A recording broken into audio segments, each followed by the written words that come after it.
धनंजय मुंडे आणि माझ्या भावाचे संबंध असं कधी मला जाणून नाही आलेले. पण एक वेळेस मी त्याला बोललो होतो की आमचं परळीमध्ये काही काम गुंतलेलं नाही. आमचा काही व्यवहार परळीमध्ये तो खूप दिवसापासून रखडलेला आहे. तो व्यवहारच होत नाही. त्याच्यावेळेस एक वेळेस मी म्हणत होतो परळीत कोणासोबत तरी ओळख कर आणि तुमचं मार्ग लाव. कारण आमची एवढी अवकाश नाही की आमच्या हातून मोठा व्यवहार गुंतलेला त्याचे काही पुरावे आहेत माझ्याकडे. ते पुरावे सुद्धा मी सोमवार मंगळवार जनतेसमोर आणीन. पण त्यासाठी तो धनंजय मुंडे साहेबांकडे गेलता तर दुसरं अजून काही त्यांचं कटकार असेल शिकत असेल हे मी सांगू शकत नाही. पण पण आरोप त्याच्यामध्ये तो अतिशय असं गंभीर आरोप लावण्यात आलेले आहेत. तुमचे भाऊ, अगदी मी जुने फोटो बघतोय, म्हणजे काही वर्षापूर्वीचे ते फोटो असतील जेव्हा मनोज जरांगे सुद्धा तरुण होते तेव्हाचे तुमचे भाऊ सोबतचे ते फोटो आहेत. तेव्हापासून सावलीसारखे सोबत राहणारे तुमचे भाऊ त्यांच्या जीवावरती उठले अशा प्रकारचा आरोप केला जातोय. या आरोपात किती तथ्य आहे, तुम्हाला काय वाटतंय?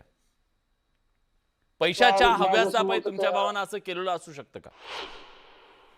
नाही नाही पैसा तर पैसा लय म्हटला चालला तो.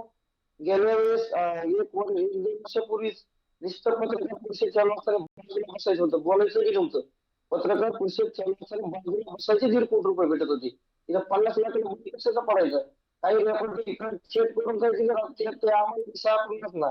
असं बी नाही की आमचा भाऊ चुकलेला नसेल असं मी आता सध्या सांगत नाही. पण मी सोमवारच्याला माझ्या भावाला भेटणार आहे आणि पुन्हा एकदा मध्यप्रदेश येऊन जे खरं आहे खोटं काही ते सांगणार आहे. पण मनोज जरांगे पाटील यांच्याबद्दल कधी राग त्यांनी व्यक्त केला? काही त्यांच्या मनात आडी होती? प्रेम? तुमच्या कपाटावर सुद्धा त्यांचा फोटो, सगळीकडे घरात त्यांचा फोटो. तुम्हाला असं वाटलं कधीतरी की त्यांच्या मनात कुठला राग आहे? कधीच राग नाही वाटला.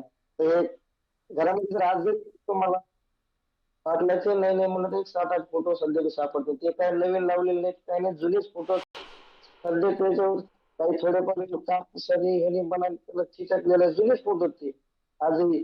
आणि पाटलांचं प्रेम कधी कमी झालं आम्हाला तरी नाही दिसलं असं.